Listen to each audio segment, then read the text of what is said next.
শেখ হাসিনার পতনের ৬ মাস অতিবাহিত হলেও এখনও নিবন্ধন ফিরে পায়নি জামায়াত ইসলামী। দলটির সহকারী সেক্রেটারি জেনারেল এটিএস আজহার এখনও কারাবন্দী।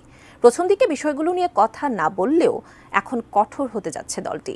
এরই মধ্যে ঢাকায় বিক্ষোভ সমাবেশ করে নিজেদের অবস্থান জানান দিয়েছেন। এবার প্রধান উপদেষ্টার কার্যালয়ের সামনে কর্মসূচি দিতে যাচ্ছে জামায়াত। মোহাম্মদ সোহাগ বিশ্বাসের রিপোর্টে বিস্তারিত। বাংলাদেশ জামায়াত ইসলামের সহকারী সেক্রেটারি জেনারেল এটিএম আজহারুল ইসলামের অবিলম্বে মুক্তির দাবিতে প্রধান উপদেষ্টার কার্যালয়ের সামনে আগামী ২৫ ফেব্রুয়ারি মঙ্গলবার বেলা ২টা থেকে বিকাল ৪টা পর্যন্ত গণ অবস্থান কর্মসূচির ঘোষণা দিয়েছে দলটি।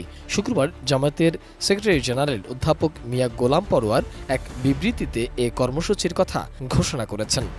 ফ্যাসিবাদের সবচেয়ে কঠিন সাক্ষী আজহারুল ইসলাম সাহেব মুক্ত হলেন না কেন? কোন জিনিস তাকে এখনো আটকে রাখতে বাধ্য করেছে? কেন এই বৈষম্য?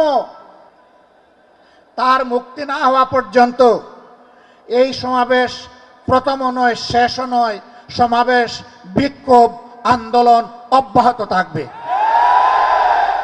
বিবৃতিতে তিনি বলেন, বাংলাদেশ জামায়াত ইসলামের সহকারী secretary general ATM Azharul Islam তৎকালীন ফ্যাসিস্ট সরকারের মিথ্যা ও সাজানো মামলায় বিগত ১৩ বছরের বেশি সময় ধরে কারাগারে আটক রয়েছেন। ফ্যাসিস্ট সরকারের পতনের পর ফ্যাসিবাদ বিরোধী রাজনৈতিক দলের অনেক নেতাকর্মী মুক্তি লাভ করেছে। প্রত্যাশা ছিল মুক্তি লাভ করবেন এটিএম আজহারুল ইসলামও, কিন্তু অন্তর্বর্তী সরকারের ক্ষমতা গ্রহণের ৬.৫ মাস অতিবাহিত হওয়া সত্ত্বেও এটিএম আজহারুল ইসলাম মুক্তি পাননি। এতে দেশবাসী হতবাক ও বিস্মিত হয়েছে। RICL TMX, যুগের পর যুগ স্থাপনা থাকে মজবুত। সকল বৈষম্যের কবর রচনা না হওয়া পর্যন্ত আমাদের আন্দোলন অব্যাহত থাকবে ইনশাআল্লাহ। অবস্থান সফল করার আহ্বান জানিয়ে তিনি আরও বলেন, এতে প্রধান অতিথি হিসেবে উপস্থিত থাকবেন জামায়াতের আমির ডাক্তার শফিকুর রহমান। উক্ত গণ অবস্থান কর্মসূচিতে স্বতঃস্ফূর্তভাবে অংশগ্রহণ করার জন্য বাংলাদেশ জামায়াতে ইসলামের পক্ষ থেকে দেশবাসীর প্রতি উদাত্ত আহ্বানও জানান তিনি।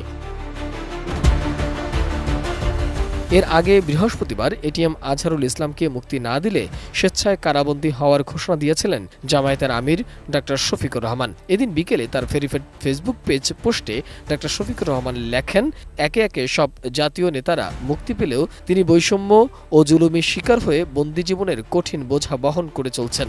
এই জুলুমের প্রতিবাদে এবং এটিএম আজহারুল ইসলামের মুক্তির দাবিতে তিনি আগামী ২৫ ফেব্রুয়ারি আদালত প্রাঙ্গণে গিয়ে স্বেচ্ছায় কারাবরণ করবেন বলেও ঘোষণা দেন।